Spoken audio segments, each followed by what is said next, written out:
كما صليت على إبراهيم وعلى آل إبراهيم في العالمين إنك حميد مجيد. قال الله تبارك وتعالى في كلامه المجيد: أعوذ بالله من الشيطان الرجيم بسم الله الرحمن الرحيم. يا أيها الذين آمنوا أطيعوا الله وأطيعوا الرسول وأولي الأمر منكم فإن تنازعتم في شيء فردوه إلى الله والرسول إن كنتم تؤمنون بالله واليوم الآخر ذلك خير وأحسن تأويلا. قال المؤلف والمفسر رحمه الله تعالى: أدام النفع بعلومه وعلومكم في الدارين آمين إلى أن قال: وعن عبادة بن الصامت رضي الله تعالى عنه قال: بايعنا رسول الله صلى الله عليه وسلم على السمع والطاعة في منشتنا ومكرهنا وعسرنا ويسرنا وأثرة علينا وألا ننازي الأمر أهله. قال: إلا أن تروا كفرا بواحا عندكم فيه من الله برهان. اخرجاه. اب مفسر رحمت اللہ علیہ اس آیت مبارکہ جو سورۃ النساء کی آیت مبارک ہے، جس میں اللہ نے اپنی اطاعت اور اپنے پاک پیغمبر صلی اللہ علیہ وسلم کی اطاعت اور حکام کی اطاعت کا حکم دیا ہے کہ ان تینوں کی اطاعت سے اپنے آپ کو باہر نہ نکالیں. اب اس میں حضرت عبادۃ بن الصامت رضی اللہ تعالی عنہ کی روایت ہے. وہ فرماتے ہیں کہ حضور صلی اللہ علیہ وسلم کی جو بیعت ہوئی تو اس بیعت پہ سب سے پہلی جو بیعت ہے وہ کیا تھی کہ السمع والطاعہ، کہ سنیں گے اور فرما برداری. اصل چیز کیا ہے؟ السمع والطاعہ. اسی لیے علماء کرام نے بیعت جو ہے اس کے بارے میں ارشاد فرمایا ہے. پڑھنے والے پیچھے بیٹھے ہیں، خدا کے بندے کچھ تو لحاظ کریں. اللہم صلی علی سیدنا. کہ ایک تو سب سے پہلے بیعت جو ہے یاد رکھیں وہ ہے بیعت علی الاسلام. یعنی جو لوگ کافر تھے حضور پاک صلی اللہ علیہ وسلم کی خدمت میں آئے اور انہوں نے آ کر بیعت کی اسلام پہ، اسلام قبول کیا، کلمہ پڑھا، ایمان لے آئے، یہ ہے بیعت علی الاسلام. اسی طرح ایک بیعت ہے بیعت علی الجہاد، کہ حضور صلی اللہ علیہ وسلم نے دشمن سے جہاد کے موقع پر اپنے صحابہ رضوان اللہ علیہم اجمعین سے بیعت لی. یہ دو. اسی طرح ایک دفعہ کا واقعہ یہ بھی آتا ہے جیسے حدیبیہ میں، تو اس کا نام ہو گیا تھا بیعت علی الموت، کہ حضور صلی اللہ علیہ وسلم نے بیعت لی صحابہ سے کہ اب ہم نے سیدنا عثمان رضی اللہ تعالی عنہ کا بدلہ لینا ہے، کافروں سے جہاد کرنا ہے، اور اس بات کی بیعت کرو کہ بس میدان میں یا شہید ہو جائیں گے یا غازی میں ہٹیں گے. تو یہ بھی ایک بیعت. اور اسی طرح ایک بیعت ہے السمع والطاعۃ، کہ بھئی اللہ کے رسول کے ہر حکم کی ہم اطاعت، چاہے وہ ہمیں پسند ہو، منشتنا و مکرہنا، چاہے نہ پسند ہو. اسی طرح عسرنا و یسرنا، چاہے ہمیں آسانی ہو یا دکھ ہو. یہ نہیں کہ ہم فائدے والی بات میں تو اطاعت کریں اور جہاں تکلیف ہو وہاں اطاعت نہ کریں، نہ، ہر حال میں عسرنا و یسرنا. اور اسی طرح حضور صلی اللہ علیہ وسلم نے ہم سے یہ بھی بیعت تھی کہ اگر کوئی چیز ہمارے اوپر بھی آئے اثرت علینا، پھر بھی ہم طاعت کریں. اور جو کام جس کا جو اہل ہے اس سے ہم جھگڑا نہیں کریں گے، یعنی جس کو بھی ہمارا امیر بنایا گیا، جس کے تابع ہمیں کر دیا گیا، ہم اس کے حکم پہ چلیں گے، الا ہاں مگر اس شرط میں کہ اس میں ہم کھلا ہوا کفر دیکھیں۔ اللہ معاف کرے کہ وہ امیر ہمیں حکم دے کے اللہ کی نافرمانی کرو، کھلے ہوئے کفر کی، اور فیہ عند اللہ برہان، ہمارے پاس یہ بات واضح ہو، دلیل ہوگی یہ بات خلاف شریعت، یہ بات کفر ہے، اسلام کے خلاف ہے، پھر ہم اطاعت نہیں کریں گے کہ لا طاعت لمخلوق فی معصیت الخالق، اللہ کی نافرمانی میں کسی بندے کی طاعت نہیں ہوتی۔ تو اس لیے حضور صلی اللہ علیہ وسلم نے اسی وجہ سے علماء نے یہ جو بیعت کے سلسلے ہیں نا جی، کہ بڑے بڑے بزرگ مشائخ بیعت کرتے تھے، وہ یہی تھی کہ بھئی ہم آپ کی بات سنیں گے اور آپ کی فرما برداری کریں گے ہر حال میں، اللہ آپ ہمیں شریعت کے خلاف اگر حکم دیں گے تو پھر ہم بیعت نہیں کریں گے۔ ہم بیعت کا معنی یہ ہے، اور اس کا فائدہ کیا ہوتا ہے کہ آدمی ذرا کسی کی پابندی میں آ جاتا ہے۔ یہ ایک فطری بات ہے کہ جب انسان کا تعلق کسی سے جڑ جاتا ہے اور اس کے حکم ماننے میں آسانی ہوتی ہے، اور پھر وہ بھی دیکھتا ہے کہ بھئی میرے ساتھ بیعت کرنے والوں میں کیا کمزوری ہے، اس کی نماز ٹھیک نہیں تو نماز ٹھیک کرو، اس کے مسائل وضو کے ٹھیک نہیں تو وضو ٹھیک کرو، اس کا ذرا حلال کھانے میں معاملہ ڈھیلا ہے تو اس معاملے کو ٹھیک کرو، یہ ربا میں پڑا ہوا ہے تو اس کو ربا سے نکالو، گناہوں میں پڑا ہوا ہے تو گناہوں سے نکالو۔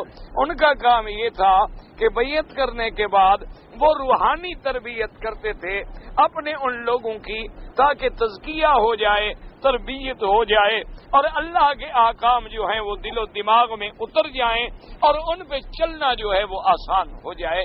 تو اس لیے پھر علماء نے جیسے جیسے حضور صلی اللہ علیہ وسلم کے زمانے سے بود آتا گیا، کیونکہ حضور کے زمانے میں تو بات ایسی تھی نا جی کہ اللہ کے نبی کے ہاتھ میں ہاتھ دیا اور ساری منزلیں طے ہو گئی، وہاں تو دیر ہی نہیں لگتی تھی نا جی، مقام ایسا تھا کہ حضور سرکار مدینہ صلی اللہ علیہ وسلم کے چہرے پہ نظر پڑی، بس سب مراحل طے ہو گئے، اور بندہ اس مرتبے پہ پہنچ گیا کہ ساری دنیا کے ولی جو ہیں ایک صحابی کا مقابلہ نہیں کر سکتے، کیونکہ اس کو زیارت نصیب ہو گئی حضور صلی اللہ علیہ وسلم۔ اور پھر جن لوگوں نے حضور کے پیچھے کھڑے ہو کے نماز پڑھی، حضور کی صحبت میں قرآن پڑھا، حضور کی صحبت میں دین سیکھا، اور ہر قرآن کی آیت ان کے سامنے اتری اور اس کی تشریح خود حضور نے فرما دی، ان کا تزکیہ تو بس ایک نظر میں ہو جاتا تھا کہ وہ اللہ کے پیغمبر کی نظر،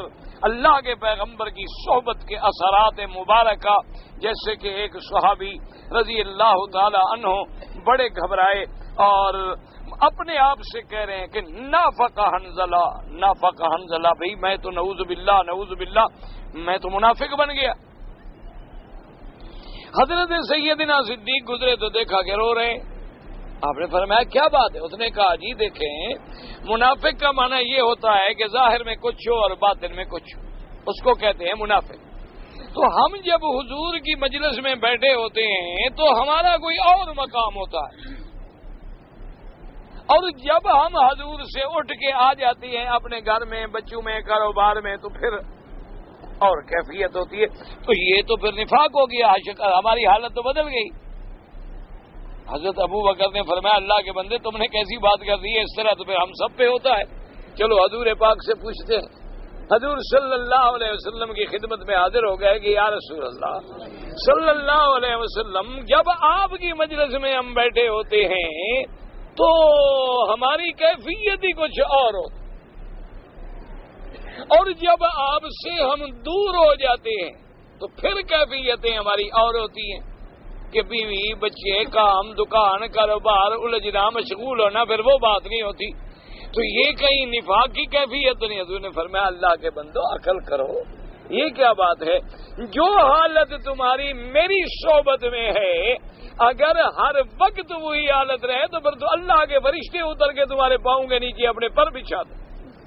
ساعتن الی ھذا و ساعتن الی ھذا، کبھی آدمی عبادت میں ہوتا ہے، کبھی دنیا میں ہوتا ہے، کبھی کاروبار میں ہوتا ہے، یہ کیفیت تو ہر آدمی کی تبدیل ہوتی ہے۔ اس لیے میرے کہنے کا مقصد یہ تھا کہ حضور صلی اللہ علیہ وسلم آقا انعامدار اللہ کے کروڑوں صلاۃ والسلام ہوں، تو حضور کی تو صحبت کی بھی تھی کہ بس نظر پڑی اور بندہ کندن بن گیا. حضور کے ہاتھ میں ہاتھ آیا اور منازل سارے طے ہو گئے، تزکیہ بھی ہو گیا، تربیت بھی ہو گئی، اصلاح بھی ہو گئی، دل و دماغ بھی ٹھیک ہو گئے اور عبادت میں لذت آ گئی، سارے مراحل طے ہو گئے. لیکن جوں جوں بعد بڑھتا گیا تو پھر علماء نے، مشائخ نے، اللہ کے اولیاء نے پھر یہ سلسلہ بنایا تھا کہ بھی مدارس میں جا کے دین حاصل کرو، لیکن جب علم پڑھ لو تو پھر کسی شیخ کے پاس جاؤ، اس کی خدمت میں جا کے رہو تاکہ وہ تمہاری تربیت کرے، تمہاری مجائی کرے، صفائی کرے. ایک ہوتا ہے نا، دیکھیں گلاس ہے ٹھیک ہے صاف ہے، ایک ہوتا ہے کہ پھر اس کو اچھی طرح مانجیں، پھر نمک سے ذرا دھوئیں، پھر ذرا لیمون کے 2 قطرے ڈال کے پھر ذرا اور صاف گئے چمک جائے، پھر اس میں لمعان آ جاتا ہے. اسی طرح آدمی علم پڑھتا ہے، الحمدللہ قرآن حدیث اللہ کی نعمت ہے، لیکن وہ جو اندر تھوڑی بہت ہی کدورت اور غفلتیں اور کوتاہیاں اور تربیت نہیں ہوتی، اس کے لیے پھر وہ جاتے تھے مشائخ کے پاس، ان کی خدمت میں رہتے تھے اور وہ ان کی پھر اس طرح علاج کرتے تھے جیسے جسمانی معالج علاج کرتا ہے بیماریوں کا، کہ بھی اس کو اسہال دینے کی ضرورت ہے کہ مادہ فاسدہ پہلے نکل جائے، اب جناب اس کو تھوڑے تھوڑے مفرحات دینے کی ضرورت ہے، اب اس کو مقویات دینے کی ضرورت ہے، اب اس کی صحت جو ہے جی بالکل ٹھیک ہو گئی، اب نبض بھی ٹھیک ہے، دل بھی ٹھیک ہے، ہر چیز ٹھیک ہے. وہ اسی طرح پھر اس کے روحانی امراض کا علاج کرتے تھے کہ کسی کو غیبت کی مرض ہے، کسی کو جھوٹ کی مرض ہے، کسی کو گالی گلوچ دینے کی مرض ہے، کوئی مولوی ہے لیکن تہجد کے لیے نہیں جاگتا، اشراق کے لیے نہیں جاگتا، نوافل میں توجہ نہیں کرتا، تو وہ ان چھوٹی چھوٹی چیزوں پہ بڑا غور کرتے تھے. جیسے لکھا ہے بعض بزرگوں سے ہم نے سنا کہ حضرت خلیفہ صاحب دین پور رحمت اللہ علیہ بہت بڑے مجاہد بھی تھے اور اللہ والے بھی تھے اور تو اہل توحید کے بہت بڑے بزرگ گزرے ہیں. تو انہوں نے ایک دفعہ حضرت تھانوی کو مسواک بھیجا. کوئی آدمی ملنے کے لیے آیا، اس نے کہا جی میں تھانہ بھون جا رہا ہوں، تو فرمایا ابھی میرے سلام بھی عرض کر دیں اور فقیر کا یہ ہدیہ ہے لے جائیں مسواک. حضرت تھانوی رحمت اللہ علیہ کو جب وہ مسواک ملا تو بڑے خوش ہوئے، بڑی فرحت محسوس کی، اور اس کے بعد جو ساتھی بیٹھے ہوئے تھے ان سے پوچھا کہ بھئی تم نے سمجھا ہے کہ حضرت نے مجھے مسواک کا ہدیہ کیوں بھیجا ہے؟ انہوں نے کہا جی ہم نے تو نہیں سمجھا، ہمیں کیا سمجھا، بس انہوں نے ہدیہ بھیجا ہے، آپ کو مسواک دیا ہے اور کیا ہے. انہوں نے کہا یہ بات نہیں ہے، انہوں نے اشارہ فرمایا ہے کہ تم مستحبات میں کمی کر رہے ہو تو مستحبات میں کوتاہی نہ کیا کرو، تو اس لیے انہوں نے مسواک بھیج کے مجھے تنبیہ فرمائی ہے، میری ہدایت کی. اب یہ باتیں وہ سمجھتے تھے، ہمارے جیسے کیا سمجھیں بھائی، ہم تو خود فارغ ہو، تم سمجھ کیا سکتے ہیں ایسی اللہ والوں کی باتیں. تو اس لیے ان کا مقصد یہ ہوتا تھا کیونکہ مستحبات میں کوتاہی کرو گے تو پھر سنتوں میں کوتاہی آئے گی، سنتوں میں کوتاہی کرو گے تو پھر واجبات میں کوتاہی آئے گی، واجبات میں کوتاہی کرو گے تو پھر فرائض میں کوتاہی آئے گی، اور فرائض میں کوتاہی آ گئی نعوذ باللہ تو ایمان بھی خطرے میں پڑ گئے. اس لیے ہمیشہ علماء نے لکھا ہے کہ تم اگر 2 رکعت نفل پڑھتے ہو نا، مثال کے طور پر تمہاری عادت ہے کہ روزانہ 2 رکعت نفل پڑھتے ہو، انہوں نے کہا من تہاون باداء النوافل، کہ اگر تم وہ 2 رکعت نفل پڑھنا چھوڑ دو تو اس کا نتیجہ یہ نکلتا ہے او کے باب حرمان سنتیں، نفل چھوڑنے کی سزا یہ ملے گی کہ سنت سے معروم ہو جائے. اچھا پھر ظہر سے پہلے آپ 4 رکعت پڑھتے ہیں، اچھا یار 2 سے بھی تو گزارا ہو جاتا ہے، 2 بھی تو حدیث میں موجود ہیں، 2 پڑھ لو. اچھا اب 2 پہ آ جائے گا، پھر آ جائے گا بھائی ٹھیک ہے یہ موقدہ غیر موقدہ یہ تو علماء کی تحقیقیں ہیں نا، سنت ہے بس ٹھیک ہے پڑھیں گے، ثواب ہے، حضور کا طریقہ ہے، مبارک ہے. اگر خدا نہ خواستہ نہ پڑھی تو کوئی فرق نہیں پڑتا، وہ 2 بھی چھوٹ جائیں. تو جب سنت چھوٹ جائے گی تو پھر بھائی نماز کا حکم ہے جماعت کے ساتھ، ٹھیک ہے، چلو ضروری تو نہیں نا ہم کعبہ شریف میں جائیں، ساتھ مسجدیں میں تو ہیں، وہاں بھی تو جماعت ہوتی ہے، تو نتیجہ یہ نکلے گا کہ پہلے حرم چھوٹ گیا، مسجد آ گئی۔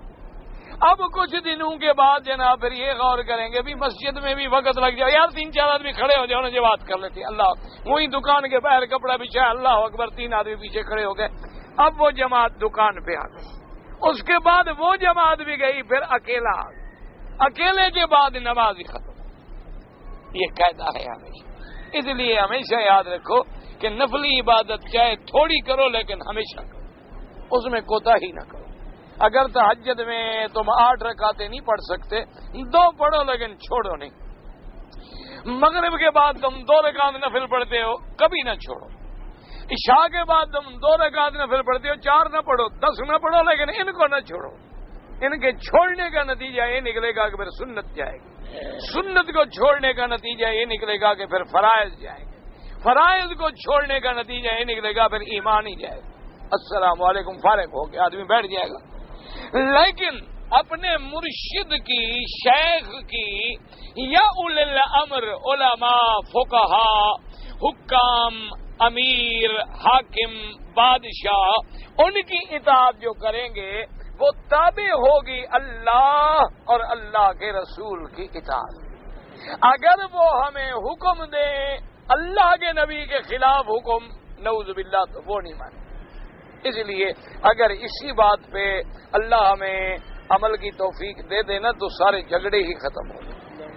آج کل تو مصیبت یہی ہے نا کہ کوئی کسی کی بات مانتا ہی نہیں، کوئی کسی کے حکم پہ چلتا ہی نہیں، اور اگر کوئی کسی کو پیر بنا لے تو جو پیر کہے، چاہے وہ غلط کہے، چاہے وہ شریعت کے خلاف حکم دے، چاہے وہ خود شریعت کے خلاف کرے، کہیں گے جی ہمارا تو پیر ہے۔ بھائی پیر کا کیا مانا جب وہ نافرمانی کر رہا ہے اللہ کی، جب اللہ تبارک و تعالیٰ کی فرما برداری کے خلاف ہے، وہ خدا نہ خواستہ خود گناہ کر رہا ہے، یا نماز ہو گئی، اذان ہو گئی، پیر صاحب بیٹھے ہوئے ہیں، تو یہ بات نہیں ہوتی۔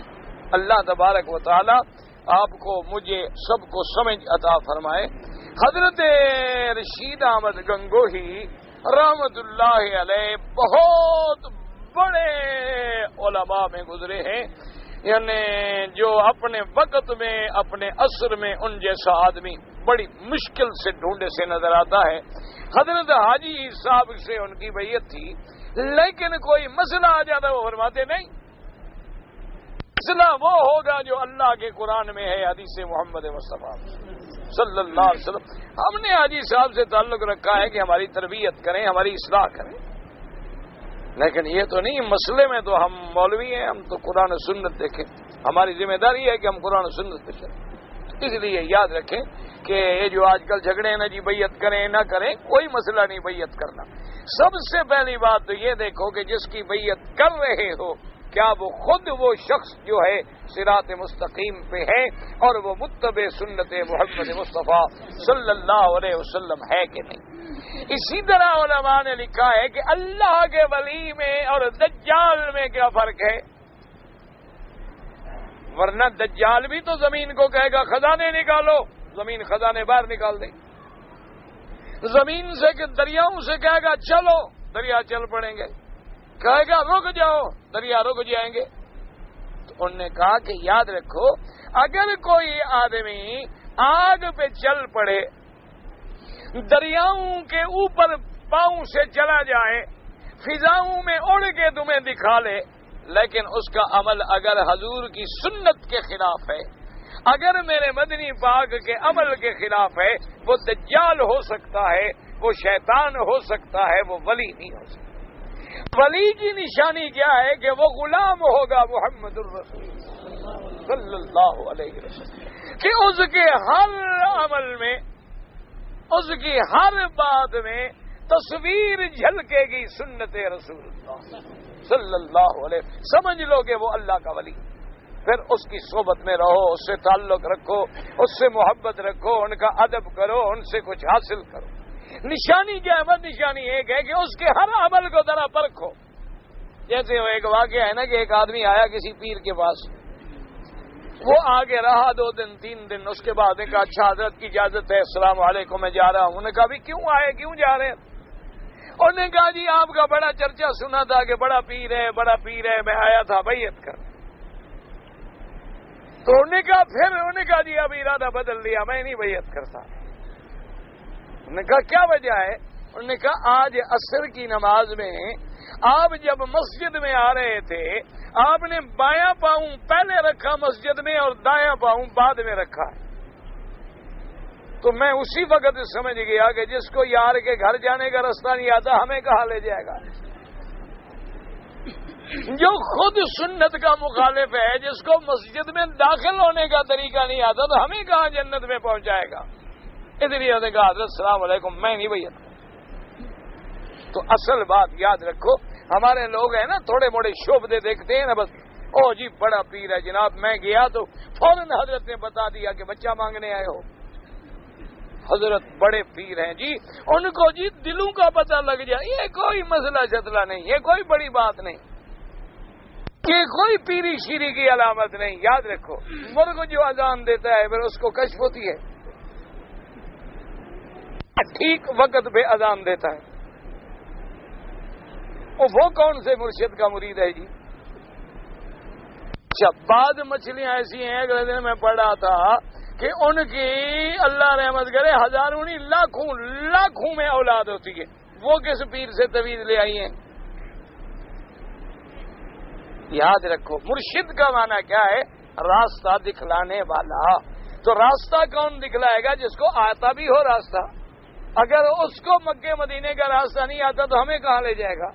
بس ایک بات یاد رکھ لو کہ پیر ہے اگر اس کا چہرہ، لباس، سیرت، صورت، اٹھنا بیٹھنا، کھانا پینا سب میرے مدنی سرکار کے حکم کے مطابق ہے، سمجھو یہ ولی اللہ. اس کے غلام بن جاؤ پھر نجات. اور اگر اس کے اپنا ماشاءاللہ صبح اٹھ کے پہلا کام ہی حضرت یہ کرتے ہیں کہ شیو کراتے ہیں، صبح اٹھ کے ماشاءاللہ پہلا کام ہی یہ ہوتا ہے کہ بڑے بڑے بھنگ کے پیالے پیش ہوتے ہیں حضرت کے. یہ پیر شیر نہیں ہوتے، لوگوں نے ایسے بنا رکھے ہیں، یہ کاروباری لوگ ہیں. باقی رہ گیا یہ کس سے کہانیاں بتا دینا، یہ تو ہاتھ دکھانے والے کو کہو وہ بھی تمہیں سنا دے گا، وہ بھی بزرگ ہے، وہ بھی پیر ہے. کسی علم العادات والے کو ٹکر جاؤ تو وہ تمہیں پاگل بنا دے. کسی ہندو کے بعد چلے جاؤ جناب، وہ تمہاری اسی وقت اپنا حساب کر کے نام پوچھے گا ماں کا، حساب کر کے سارے اگلے پچھلے چٹھے کھول کے تمہارے رکھ دے، وہ بھی بزرگ ہے.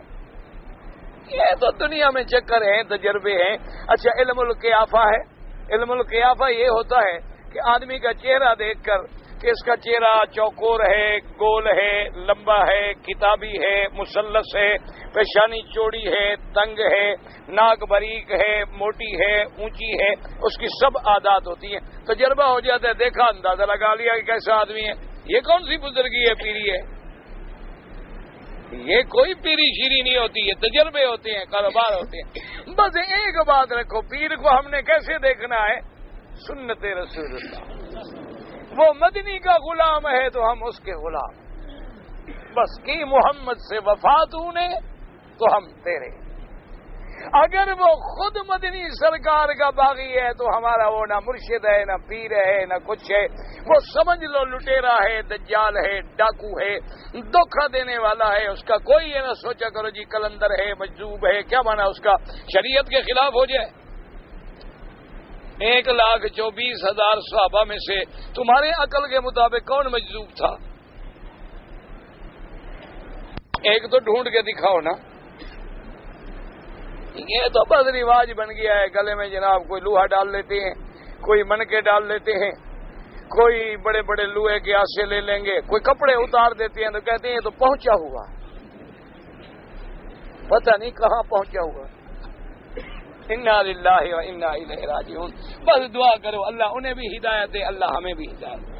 بس دعا کر دو کہ اللہ خاتمہ خیر فرما. بڑا مشکل وقت آ گیا ہے، ہر طرف سے ڈاکے ہیں. عقیدے پہ ڈاکہ ہے، عمل پہ ڈاکہ ہے، کردار پہ ڈاکہ ہے. ہر طرف سے ڈاکو ڈاکہ ڈال رہا ہے. کب تک کوئی ایمان کی پونجی بچائے؟ وہ تب بچے گی جب اللہ راضی ہوگا. بس اللہ سے دعا کیا کرو کہ اللہ ہمیں ہدایت میں رکھے، صراط مستقیم دے، اچھے لوگوں کی صحبت نصیب کرے۔ فرماتے ہیں وبالحدیث آخر ان انس رضی اللہ تعالی عنہ ان رسول اللہ صلی اللہ علیہ وسلم قال اسمعوا واطیعوا وان امر علیکم عبد النبشی کا ان راسہ زبیبۃ۔ حضور پاک صلی اللہ علیہ وسلم نے ارشاد فرمایا، حضرت انس رضی اللہ تعالی عنہ روایت کرتے ہیں، حضور پاک نے فرمایا کہ ہر حال میں اسمعوا واطیعوا، اپنے حاکم کی اطاعت کرو، چاہے کہ وہ ایک سیاہ رنگ کا غلام کیوں نہ ہو، ان راسہ زبیبۃ، اس کا چھوٹا راز جیسے تمہارے پاس دراخ کا دانہ ہوتا ہے، کشمش کا دانہ ہوتا ہے، اتنا چھوٹا راز کیا معنی ہے؟ یعنی بالکل حقیر ہے، غلام ہے، لیکن حاکم بن گیا۔ فرما برداری نہیں کرو گے تو فساد، فرما برداری کرو، اطاعت کرو، اور اللہ وہ اللہ رسول کے خلاف حکم کرے تو پھر نہیں، ورنہ ہر حال میں اطاعت جو ہے وہ ضروری۔ وعن نبی ہریرہ رضی اللہ تعالی عنہ قال اوصانی خلیلی صلی اللہ علیہ وسلم ان اسمع واطیع وان کان عبد نفشی مجدوع الاطراف۔ حضرت ابی ہریرہ رضی اللہ تعالی عنہ روایت کرتے ہیں، وہ فرماتے ہیں کہ میرے محبوب نے یعنی حضرت محمد مصطفیٰ صلی اللہ علیہ وسلم نے مجھے وصیت فرمائی کہ ہر حال میں اپنے حاکم کی اطاعت کرو، چاہے کہ وہ سیاہ فام حبشی مجدوع الاطراف، جس کے کان ناک کٹے ہوئے بھی کیوں نہ ہوں، اطراف مانا کنارے، یعنی جس کے بعد اجزاء، یعنی اتنا حقیر آدمی ہے لیکن حاکم بن گیا تو بس اطاعت کرو۔ وَأَنَّ أُمَّ الْحُسَيْنِ أَنَّهَا سَمِعَتْ رَسُولَ اللَّهِ صَلَّى اللَّهُ عَلَيْهِ وسلم يَخْطُبُ فِي حِجَّةِ الْوَدَاعِ يَقُولُ وَلَوْ اسْتُؤْمِنَ عَلَيْكُمْ عَبْدٌ يَقُودُكُمْ بِكِتَابِ اللَّهِ اسْمَعُوا وَلَا أَطِيعُوا۔ فرمایا لو استعمل علیکم، اگر تمہارا حاکم، اگر تمہارا امیر کوئی غلام بھی بن جائے لیکن وہ تمہیں اللہ کی کتاب، اللہ کے نبی کی سنت کے مطابق چلائے تو بس فرما برداری کرو۔ وفي لفظ له عبدا نبشيا مجدوعا۔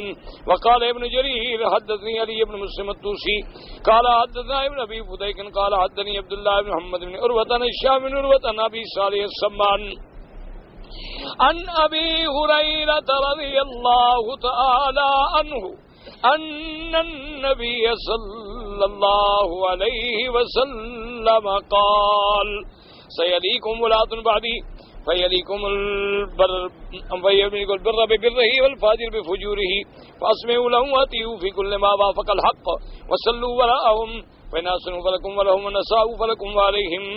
اب میرے آقا نے حضرت سیدنا ابی ہریرہ رضی اللہ تعالیٰ عنہ سے روایت ہے، کہتے ہیں حضور پاک نے فرمایا کہ میرے بعد تم پر لوگ حاکم بنیں گے، بعض برے بھی ہوں گے، بعض اچھے بھی ہوں گے، لیکن یہ دیکھ لینا اگر وہ حق کے مطابق چلیں، قرآن و سنت کے خلاف حکم نہ دیں، اس وقت تک تم ان کی پوری اطاعت کرو اور ان کے پیچھے نمازیں بھی پڑھو۔ اگر انہوں نے صحیح نمازیں پڑھائیں فَلَكُمْ وَلَهُمْ، ان کو بھی اجر ملے گا، تمہیں بھی اجر ملے گا، اور اگر انہوں نے نمازیں بھی غلط کی تو فَلَكُمْ وَعَلَيْهِمْ، ان کے تمہیں تو پورا اجر ملے گا کہ تم مجبور ہو، لیکن انہیں سزا ملے گی کہ وہ جب نماز بھی پڑھانا نہیں جانتے تو کیوں امام بنتے ہیں۔ معنی یہ ہے کہ اسلام ہمیں یہ حکم دیتا ہے کہ اولو الامر جو ہیں ان کی اطاعت کرو ہر حال میں، اللہ کے خلاف حکم نہ دیں، اللہ کے رسول کے خلاف حکم نہ دیں۔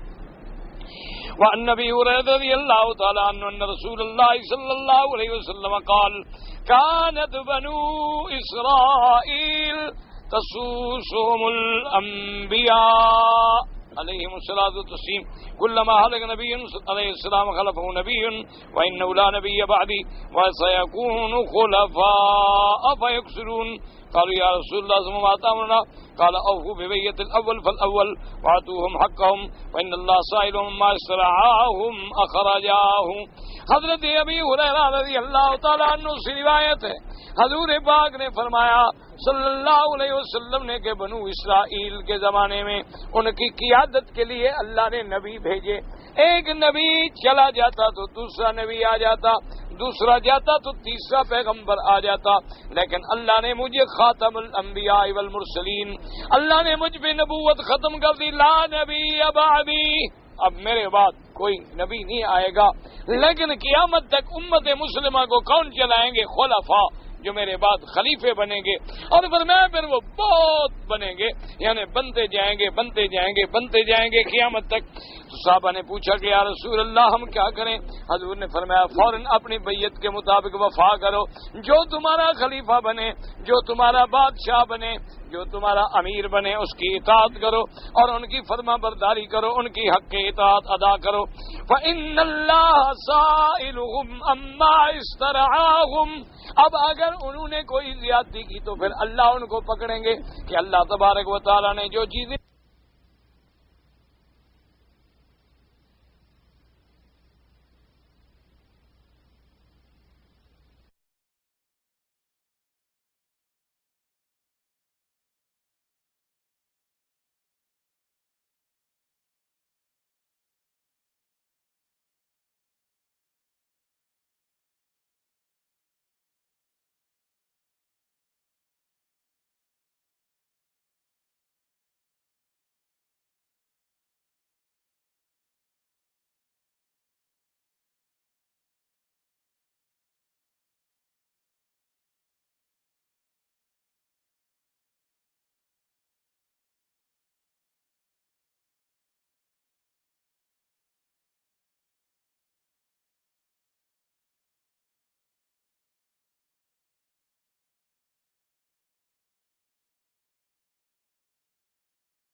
تمہاری ذمہ داری یہ ہے کہ تم اطاعت کرو، تم کوئی فساد نہ کرو، کوئی فتنہ نہ کرو۔ وعن ابن عباس رضی اللہ تعالی عنہما قال قال رسول اللہ صلی اللہ علیہ وسلم من رأى من اميره شيئا فكرهه فليصبر فانه ليس احد يفارق الجماعة شبرا فيموت الا مات میتة جاہلیہ۔ حضرت ابن عباس رضی اللہ تعالی عنہما سے روایت ہے کہ حضور پاک نے ارشاد فرمایا کہ من رأى من اميره شيئا فكرهه، اگر کوئی تمہارا حاکم ہے، بادشاہ ہے، خلیفہ ہے، وزیر ہے، امیر ہے، اگر تم نے دیکھا کہ اس میں کوئی کمی بھی ہے، یعنی وہ کوئی کجی کر رہا ہے، کوئی کوتاہی کر رہا ہے، کوئی غلطی کر رہا ہے، حضور نے فرمایا کیا کرو؟ صبر کرو، برداشت کرو، جماعت کو نہ توڑو، اتفاق سے نہ نکلو، اتحاد سے نہ نکلو، فساد سے نہ نکلو، اور اگر تم نے جماعت کو چھوڑا اور جماعت سے بالش کے برابر بھی باہر نکل گئے اور مر گئے تو سمجھو کہ کفر پہ موت آ گئی، کیونکہ امیر کی اطاعت جو ہے وہ ہر حال میں لازمی۔ اب یہی تو مسئلہ ہے نا جی، ہمارے ہاں جو کہ سب کافروں کے نظام ہیں، آپ کے ہاں تو الیکشن ہے نا جی، اب اگر 2000 ووٹ ہو، ایک آدمی ووٹ لیتا ہے 999 اور ایک لیتا ہے 1000، تو کون جیتے گا؟ 1000 والا۔ ایک ووٹ زیادہ ہو گیا نا، وہ جیت گیا۔ اب جب وہ بن جائے گا تو اب یہ جو ہے اس نے قسم کھا لی ہے کہ میں نے اس کو مخالفت کرنا، تو کام کیسے چلے؟ اچھا، بدنے والا بھی قسم کھا لیتا ہے کہ جہاں ان کو میں نے رگڑا دینا ہے، نظام ہی غلط ہے۔ جب لڑو گے تو لڑائی کے بعد کیسے اکٹھے ہو سکتے ہو؟ لازمی بات ہے کہ وہ فتنہ، وہ دل میں قدورتیں، وہ بغض، وہ اناد، پھر وہ الیکشن کے خرچے، وہ آدمی کو رات دن نہیں سونے دیتے۔ یار 2 کروڑ بھی گیا، ہار بھی گئے ہم، اب کسی طرح کوئی کچھ کرو نا حرکت۔ اسلام تو ان باتوں کا قائل ہی نہیں، وہ تو کہتے عہدہ بھی اس کو دو جو نہ مانگے۔ اسلام کہتا ہے عہدہ اس کو دو جو طلبگار نہیں۔ ہم تو اس کو الیکشن میں کھڑے نہیں ہونے دیتے جب تک درخواست نہ دے، جب تک سیکیورٹی جمع نہ کرائے، جب تک پہلے کاغذات نہ بھرے، اس وقت تک تو ہمارا وہ نمائندہ نہیں بن سکتا۔ تو وہ تو یعنی جس کی بنیاد ہی اسلام کے خلاف ہے تو آگے اسلام کیسے لے آئے گا؟ اس لیے حضرت شاہ جی رحمت اللہ علیہ فرماتے تھے کہ ہماری قوم بڑی سیدھی سادی ہے، ان کو جو بھی کہہ دیتا ہے نا کہ فکر نہ کرو میں آ گیا تو اسلام اسلام۔ انہوں نے کہا اتنے بیچارے بھولے ہیں کہ اس کی 6 فٹ کی لاش پہ نہیں دیکھ لیتے کہ جس بندے نے اپنے 6 فٹ پہ اسلام نافذ نہیں کیا وہ آگے کیسے کرے گا؟ کم از کم اس کے اپنے چہرے پہ دیکھ لو کوئی اسلام کی علامت ہے، اس کے لباس کو دیکھ لو کوئی اسلام کی علامت ہے، اس کے گھر میں دیکھو کہ کہیں کوئی اسلام نظر آتا ہے، اس کے معاملات میں دیکھ لو کہ کہیں کوئی اسلام نظر آتا ہے۔ ہمارے یہاں تو جی بس ایک بس لوٹ کھسوٹ ہے، نہ اسلام ہے، نہ خدا ہے، نہ رسول ہے، نہ فرما برداری ہے، اور سب سے بہتر طبقہ تھا مولوی اور پیروں کا، انہوں نے بھی ماشاءاللہ کچھ ادھر مل جاتے ہیں کچھ ادھر مل جاتے ہیں، جن کا موقع ملتا ہے سب حمام میں برابر ہو جاتے ہیں۔ انا للہ و انا الیہ راجعون۔ اس کے علاوہ ہم کیا کہہ سکتے ہیں؟ یا ہم لوگوں کی آواز کس نے سننی ہے؟ یہ تو ہمیں اللہ رسول کا حکم ہے کہ کہتے رہو، ہم کہنے کی بھی جزا دیں گے، آگے کوئی مانے یا نہ مانے، ورنہ حالات جو ہیں بالکل بگڑ گئے ہیں، اور مسلمانوں کو نجات نہیں ملے گی جب تک محمد مدنی کی غلامی میں نہیں ہے صلی اللہ علیہ وسلم۔ ہماری نجات حضور کے رستے میں، ہمارا کامیابی حضور پاک کے طریقے میں۔ اب دیکھیں نا جی، صحابہ کے پاس کون سے میزائل تھے؟ ایمان سے کہو، صحابہ کے پاس کوئی ٹینک تھے؟ صحابہ کے پاس کوئی طیارے تھے؟ صحابہ رضوان اللہ علیہ مجمعین کے پاس یعنی گھوڑے بھی پورے نہیں، اونٹ بھی پورے نہیں، تلواریں بھی پوری، کھانے کے لیے روٹی بھی نہیں، اچھا کبھی کبھی تو پانی بھی نہیں، یہ عالم۔ اچھا بوریاں پہنے ہوئے ہیں، سلوار کیا ہے؟ یہ بوریاں جس میں تم گندم بھرتے ہو نا، اس قسم کی موٹے کپڑوں کی بوریاں بنا کے رسی ڈال کے سلوار بن گئی۔ بعض صحابہ ایسے ہیں جن کے پاس وہی ایک چادر ہے جو باندھے ہوئے ہیں۔ بعض صحابہ کی شادی کا وقت جو آیا، حضور نے فرمایا کہ بھائی چلو کوئی لوہے کی انگوٹھی بھی ڈھونڈ کے لے آؤ۔ اس نے کہا حضور کچھ ہے گھر میں ڈھونڈ کے لے آؤں؟ میں بس خود ہوں اور کچھ نہیں۔ یعنی یہ عالم ہے کہ شادی ہو رہی ہے، حضور نے فرمایا فلتمس ولو خاتما من حدید، اللہ کے بندے کوئی چیز تو لے آ، حق المہر تو دے گا نا آخر۔ اس نے کہا حضور کہاں سے ڈھونڈ کے لے آؤں؟ کوئی کمرے میں چیز گم ہو گئی ہے ڈھونڈ لے آؤں؟ کچھ نہیں، گھر میں کچھ نہیں، یہی چادر ہے جو پہن کے کھڑا ہوں، کچھ بھی نہیں۔ حضور نے فرمایا اچھا حل معک من القرآن شیء، اچھا تم کچھ قرآن پڑھے ہوئے ہو؟ اس نے کہا ہاں جی قرآن مجھے یاد ہے، سورۃ قضا سورۃ قضا سورۃ قضا فلاں سورت آتی ہے فلاں سورت۔ اب نے فرمایا اچھا بیوی کو بس یہی پڑھا دینا، بس چلو تمہارا نکاح کر دے۔ حضور صلی اللہ علیہ وسلم، یعنی یہ عالم ہے غربت کا، لیکن انہوں نے 22 لاکھ مربع میل پہ اسلام کے جھنڈے گاڑ دیے۔ 22 لاکھ مربع میل، کہاں مدینہ منورہ ہے اور کہاں سین ہے، دیکھ لیں کہاں کہاں صحابہ پہنچے ہیں رضوان اللہ علیہم اجمعین۔ وجہ کیا تھی؟ اتباع سنت رسول اللہ۔ کہ انہوں نے قرآن کو اور حضور کے فرمان کو سینے سے لگا لیا کہ بھی اس سے نہیں ہٹیں گے. بس اس کی برکت تھی، جہاں گئے ساری دنیا کو فتح کر.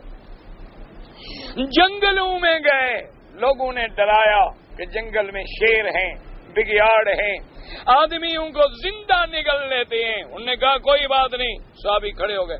میں کہا سنو جنگل کے جانوروں، ہم حضور کے فوج کے ساتھی ہیں، صحابی ہیں، تھکے ہوئے ہیں، ہم دور نہیں جا سکتے، خبردار. ہمارے کسی ساتھی پہ حملہ کیا تو خبردار. صحابہ کہتے ہیں ہم بیٹھے ہیں، ابھی امیر نے لاٹھی نیچے رکھی، درختوں میں آوازیں آنے لگ گئی، پتے چلنے کی. کیا دیکھتے ہیں؟ جانور جنگل چھوڑ کے بھاگے جا رہے کہ بھئی صحابہ رات آرام سے نیند کریں، ان کی نیند میں خلل نہ پڑے. یعنی جنگل کے کتے حیا کرتے ہیں. آج بندے گالیاں دیتے ہیں، وہ بھی حیا نہیں کرتے، تو کامیاب کیسے ہوں؟ مجھے بتائیں کامیابی کیسے ہو؟ جنگل کے جانور. حضرت سفینہ کا مشہور واقعہ حدیث میں فرماتی ہے میں علیحدہ ہو گیا صحابہ سے، لشکر چلا گیا، راستہ بھٹک گیا، جنگل ہے، سامنے شیر آیا تو میں کھڑا ہو گیا. میں نے کہا دیکھو تم اگر جنگل کے بادشاہ ہو تو میں بھی محمد مدنی کا غلام ہوں. خبردار خیال کر کے مجھ پہ حملہ کرنا نہ. ایمان سے کہو تم بھی ذرا کبھی تقریر کر کے دیکھو ذرا شیر کا. چلو اصلی کو نہیں تو یہ سرکس والے نقلی کو کر کے دیکھ لو. چلو کہیں چڑیا گھر میں کبھی چلے جاؤ، وہاں جو ہوتے ہیں نا خادم، ان کو کہو میں نے تقریر کرنی ہے، ذرا اس کو کھولو، دیکھیں تمہاری تقریر بھی سنتا ہے کہ نہیں. بھی میں ایک دفعہ گیا تھا وہ سیر کرنے کے لیے، ایک مولوی صاحب میرے ساتھ تھے، ہمارا بھائی تھا، بہرحال کوئی بھی ہو. تو وہ جنگل ایسے ہیں کہ اس میں سب شیر ہر چیز کھلی ہوتی ہے، تو بندے کو گاڑی میں بٹھا دیتے ہیں لیکن جانور کھلے ہوتے ہیں. اب جناب وہ شیر کو جو آتا دیکھا نا، مجھے مولوی صاحب نے کہا کہ مجھے دورہ پڑ جائے گا دل کا، خدا کے لیے مجھے باہر نکالنے کا. اب میں کیسے باہر نکالوں؟ یہ میلوں میں جنگل ہے، کیسے میں تمہیں نکال کے لے جاؤں؟ میں نے کہا تم آنکھیں بند کر لوں. حضرت آنکھیں تو بند کر لوں لیکن جو آواز نکالتا ہے اس کا کیا کروں؟ میں نے کہا کانوں میں روئی شیٹ ڈالو. تو وہ بیچارہ ایسے تھر تھر کہا. نے کہا اللہ کے بندے، ہم گاڑی میں بیٹھے ہیں، باہر لوہے کا جنگلہ لگا ہوا ہے، ہم پر حملہ نہیں کر سکتا. اور پھر محافظ پھر رہے ہیں، ان کے پاس باقاعدہ گنے ہیں، اس میں انجیکشن ہوتے ہیں. اگر خدا نہ خواستہ کوئی جانور ایسا ہو جائے گمراہ تو فوراً اس کو مار دیتے ہیں. انجیکشن لگتا ہے، بے ہوش ہو کے گر جاتا ہے. کوئی عقل کرو، مار کا نہیں. جب جناب بہرحال پھر کے آ گئے، نماز کا وقت تھا. میں نے کہا یار یہ بڑا اچھا پلاٹ ہے، یہاں کھڑے ہو کے جماعت کر لیتے ہیں. انہوں نے کہا حضرت میرا تو پیشاب نکل گیا تھا، نماز کیسے پڑھ لیں؟ آپ کے پاس اور کوئی کپڑا ہے تو دیں، میں جا کے وضو شضو کراؤں. اس کو ہم نے یعنی اندازہ کرو یہ ہمارا حال ہے. وجہ کیا ہے؟ اسی کعبے میں سیدنا ابراہیم نے حضرت اسماعیل دودھ پینے والا بچہ اور بیوی کو چھوڑا کہ نہیں؟ ایمان سے تھا اس وقت کوئی بندہ نہیں. رات کو جنگل کے جانور آوازیں کر رہے ہیں، بیوی کھڑی ہوگی، اس نے کہا سنو انا زوجت ابراہیم الخلیل، ابراہیم پیغمبر کی بیوی اور یہ سیدنا ابراہیم کا بیٹا ہے، اور اس نے ہمیں اللہ کے حکم سے یہاں بٹھایا ہے، خبردار میرے بچے کے قریب نہ آنا. اس کے بعد پھر آواز نہیں آئی. کیا وجہ تھی؟ جب تم اللہ کے تابع بن جاتے ہو، اللہ کی ہر چیز تیرے تابع ہو جاتی ہے. ایک بات یاد دیکھو نا، کوئی تمہارا دوست مہربان ہو، تمہارا دوست بن جائے، وہ کہتے ہیں نا بھائی جان دیکھو فکر نہ کرو، تم میرے بھائی ہو، یہ میرا گھر حاضر ہے، جو چیز ہے سب تمہاری ہے. تو جب تم اللہ کے بن جاتے ہو، اللہ فرماتا ہے میری بھی ساری کائنات کی چیزیں تیری. یہ بات زبانی کلامی نہیں، قرآن میں هو الذی خلق لکم ما فی الارض جمیعا، فرمایا میں تو وہ رب ہوں جس نے جو کچھ زمینوں میں ہے سب تیرے لیے پیدا کیا ہے. فرمایا میں نے چاند سورج تارے آسمان زمین کس کے لیے بنائے؟ کس کے لیے میں نے بنایا؟ الذی جعل لکم الارض فراشا، میں نے زمین تیرے لیے بنائی، آسمان تیرے لیے، تارے تیرے لیے، چاند تیرے لیے، جانور تیرے لیے، ساری ذرہ ذرہ کائنات کا تیرے لیے۔ سورۃ رحمان میں پڑھ کے دیکھیں کیا فرماتے؟ والسماء رفعها ووضع المیزان، اللہ نے فرمایا میں نے آسمانوں کو بلند کیا، میں نے عدل کو زمین میں جمایا، اور آگے جا کے فرماتے ہیں والارض وضعها للانام، اور میں نے انسان اور جن اور مخلوق کے لیے زمین کو بچھایا، اور فرماتے ہیں فیہا فاکہۃ والنخل ذات الاکمام والحب ذو العصف والریحان فبأي آلاء ربکما تکذبان، اور فرمایا پھر میں نے تیرے لیے پھل، فروٹ، ثمر، کھجور، اور اس کے بعد فرمایا حب پیدا کی، کیا مانا؟ دانے، گندم، شعیر، یہ سب تیرے لیے میں نے بنایا، تو میری کس کس نعمت کو جھٹلائے گا؟ تو اب اس لیے اللہ فرماتے ہیں سب تیرے لیے ہے اور تو صرف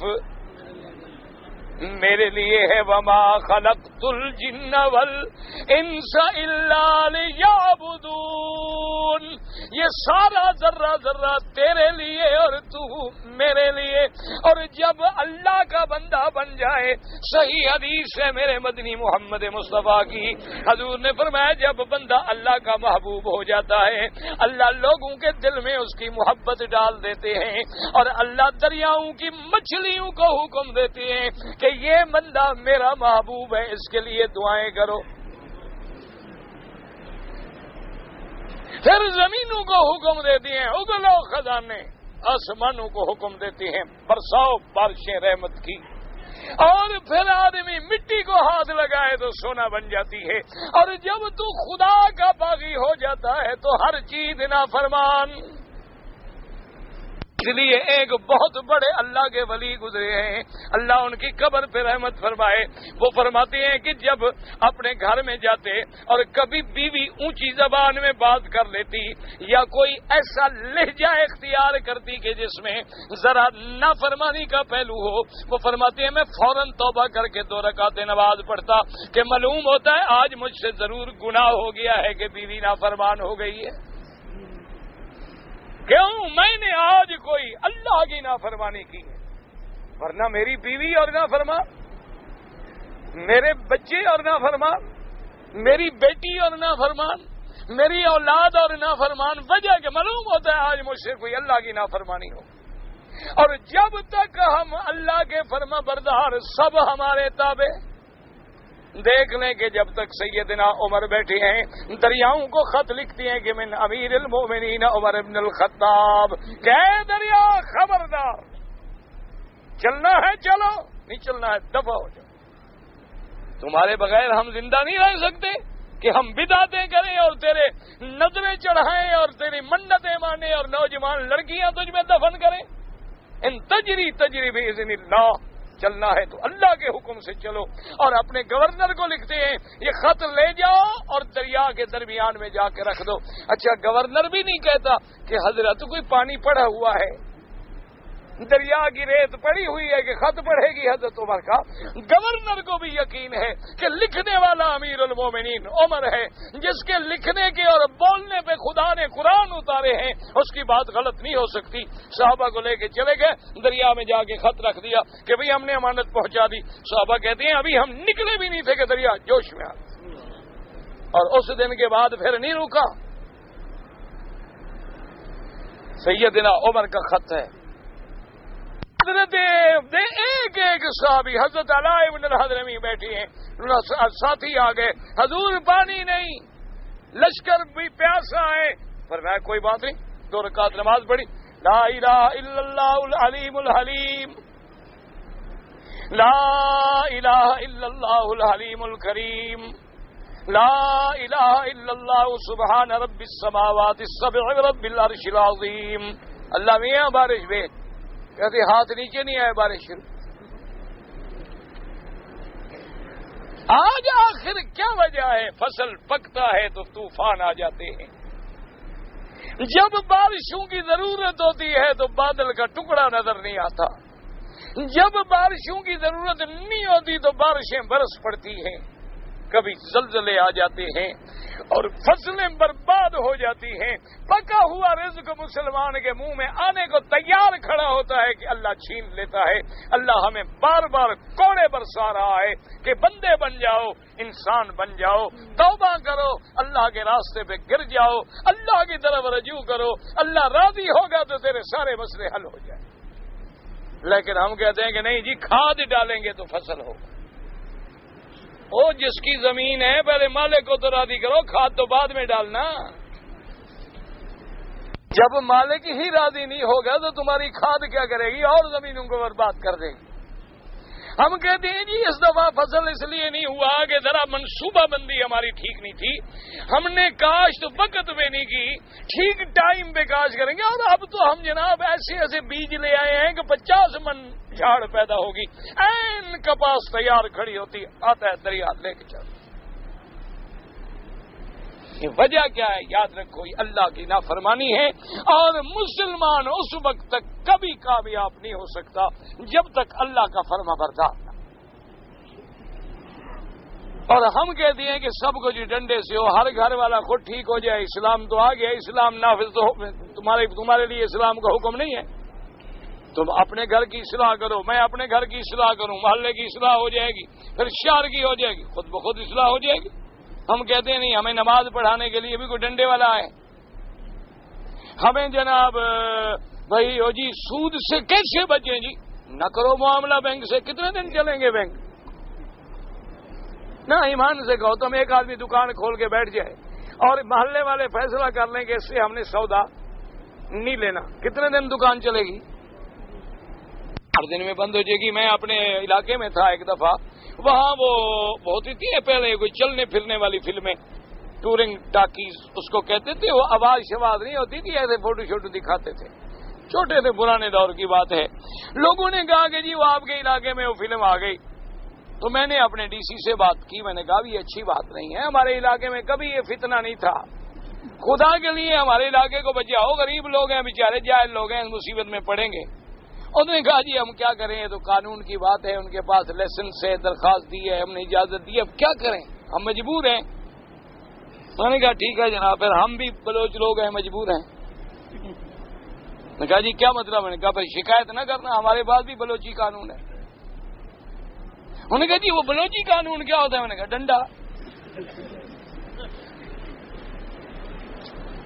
جی وہ کیا ہوتا ہے؟ وہ نیا قانون ہے؟ جی بالکل نیا قانون ہے، ڈنڈا، اپنا سر پھاڑو یا اگلے کا پھاڑو۔ خیر جی ہم نے رات کو میٹنگ کی، میں نے تقریر کی، لوگوں کو بلایا کہ بھی کوئی علاقے کا بندہ نہیں جائے گا، خبردار۔ انہوں نے کہا جی ٹھیک ہے۔ 2 دن کے بعد جناب سامان سر پہ رکھ کے بھاگے، کوئی دیکھنے نہیں جاتا، پیسے نہیں ملتے، کیا کریں گے وہاں رہ کے؟ تو اگر ہم خود ٹھیک ہو جائیں میرے بھائی تو اسلام تو موجود ہے۔ ہر بندہ اپنے گھر کی اصلاح کرے، ہر بندہ اپنی ذات کی اصلاح کرے، ہر بندہ اپنی بیوی بیٹی کی اصلاح کرے، ہر بندہ اپنی اولاد کی اصلاح کرے، ہر محلے والے اپنی مسجد کی اصلاح کرے، ہر گلی والے اپنی گلی کی صفائی کرے، تب بات بنے گی۔ میں اگر گندگی اٹھا کے تیرے گھر کے آگے ڈال دوں، وہ اگلے کے آگے ڈال دے تو گندگی پھیلتی جائے گی۔ یہ علاج نہیں ہے۔ اور اس کے بعد حضور فرماتے ہیں صلی اللہ علیہ وسلم وَأَنْ ابن عمر رضی اللہ تعالی عنہما انه سمع رسول اللہ صلی اللہ علیہ وسلم يقول من خلا يدا من طاعت لك اللہ یوم القیامت لا حجت له ومن مات وليس في عنقه بیعۃ مات میتۃ جاہلیہ، رواہ مسلم۔ حضرت عبداللہ ابن عمر رضی اللہ تعالی عنہما فرماتے ہیں کہ میں نے حضور سے سنا کہ جو بندہ اللہ کے احکام کی اطاعت سے نکل جائے قیامت والے دن اس کے پاس کوئی دلیل نہیں ہوگی چھٹکارے کی، اور جو بندہ اس حال میں مرے کہ کسی امیر کی بیعت اس نے نہیں کی ہے، کسی کے تابع نہیں چل رہا ہے، تو گویا اللہ معاف کرے وہ ایسے مر گیا جیسے کفر کی موت مر گیا۔ تو ہمیں ہر حال میں اسلام کے مطابق زندگی گزارنے کے لیے امیر کی اطاعت لازم ہے۔ اچھا جی، ایک مسجد میں سسر اذان دیتا ہے، داماد امام ہے، دونوں کے درمیان کسی وجہ سے بات چیت نہیں ہے، تو وہ جھگڑا جانے وہ جانے، نماز کا کیا ہے؟ نماز تو ٹھیک ہے بھائی۔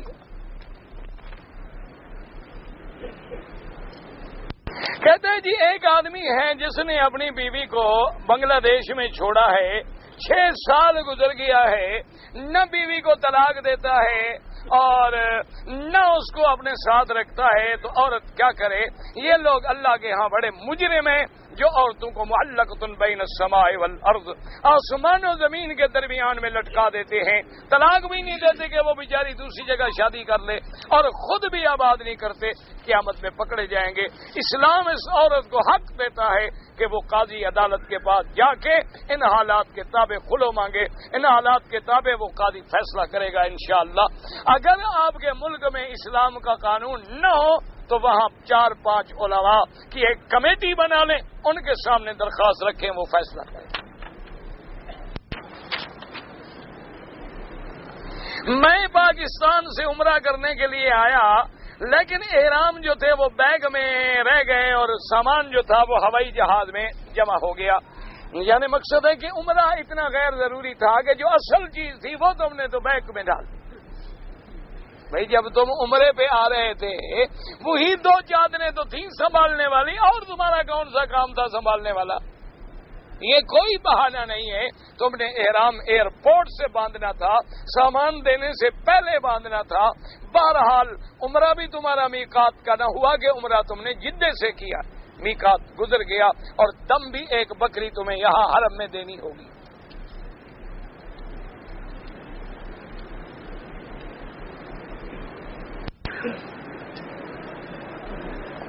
میری بیوی جو ہے وہ بڑی آزاد قسم کی ہے، میں سمجھا کے تھک گیا ہوں، بچے بھی خراب ہو رہے ہیں، سوچتا ہوں کہ طلاق دے دوں یا دوسری شادی کر لوں، 4 میرے بچے، ابھی کوشش تو یہ کرو کہ صبر کرو، اولاد ہے تمہاری، کل اولاد کے لیے بھی تو مشکلات ہیں نا۔ عسیٰ ان تکرہوا شیئا، قرآن کہتا ہے کہ کبھی کبھی تم جس کو برا سمجھتے ہو اسی سے اللہ کو تمہاری بہتری کر دے۔ بہرحال سمجھانے کی کوشش کرو اور اللہ سے دعا مانگو کہ اللہ پاک اس کو ہدایت دے۔ میرا مشورہ تو یہی ہے کہ صبر کرو، اپنے بچوں کو خراب نہ کرو۔ 4 بچے خدا نے تمہیں دیے ہیں، ان کا مستقبل کیوں تباہ کرتے؟ کوئی نئی ماں آ جائے گی تو تمہارے بچوں کو تھوڑا حفاظت کرے گی، وہ تو تمہاری خدمت کرے گی، بچوں کی خدمت کے لیے تو نہیں آئے گی۔ تو اس لیے بہتر تو ہے صبر کرو، اور اگر بالکل صبر کا کوئی چارہ نہ رہے تو اسلام اجازت دیتا ہے طلاق۔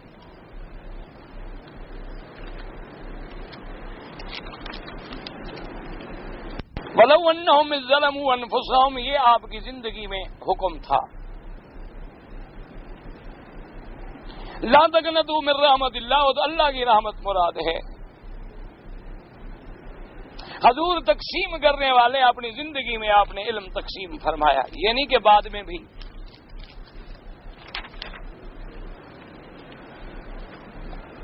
کیا لڑکیوں اور عورتوں کے لیے پینٹ پہننا جائز ہے؟ مردوں کی شکل میں پہننا جو ہے حرام ہے۔ اللہ کے نبی نے لعنت بھیجی ہے کہ جو عورتیں مردوں کا لباس اختیار کریں یا مردوں کی شکل اختیار کریں، مردوں کی طرح بال کٹائیں، مردوں کی طرح جین پہنے، شرٹ پہنے، ان پہ حضور نے لعنت بھیجی ہے۔ لعن اللہ المشبہین والمشبہات من الرجال والنساء، حضور نے فرمایا جو مرد عورتوں کی شکلیں بنائیں یا عورتیں مردوں کا لباس پہنے، ان دونوں پہ اللہ کی لعنت ہوئی۔ اگر حرم میں داخل ہوں اور جماعت کھڑی ہے تو جماعت میں مل جائیں، تحیت المسجد کی اب کوئی ضرورت نہیں، وہ جو آپ نماز پڑھیں گے اسی میں سب کچھ اللہ کی رحمت سے آ گیا۔ اب آپ جماعت میں شامل ہوں اور نماز ادا کریں۔ جی کے بعض گھڑیوں پہ لکھا ہوتا ہے کہ 18 یعنی 18 کیرٹ گولڈ پلیٹڈ، وہ جائز ہے، وہ تو رنگ ہے، وہ سونا تھوڑا ہے۔ اور کسی میں بھی نہیں ہوتا الا وہ سونے والی گھڑیاں جو 20,000 50,000 لاکھ ریال میں ملتی ہیں. یہ جو آپ 25 ریال میں خریدتے ہیں کیا خیال ہے آپ کا سونا لگا ہوتا ہے؟ بڑے پاگل ہیں وہ سونے کی گھڑی بنا کے تمہیں 100 ریال میں بیچ دیں. یہ گولڈ پلیٹڈ کا معنی یہ ہوتا ہے کہ وہ ایک مشین کے ذریعے یعنی الیکٹرک کے ذریعے ایسا رنگ یعنی چڑھاتے ہیں کہ وہ رنگ ٹھیک رہے گا، بس وہ تو کوئی مسئلہ نہیں. اگر نماز جنازہ کی دعا کے بعد یہ دعا پڑھی جائے کہ اللہ ان کی قبر پہ رحمت ہو، نماز جنازہ والی دعا پر تمہیں اعتبار نہیں ہے کہ اس کے بعد اور دعا پڑھی جائے. جو دعا حضور نے سکھلائی ہے اس کے بعد دعا مانگنا بدعت ہے. وہی دعا ہے جو آپ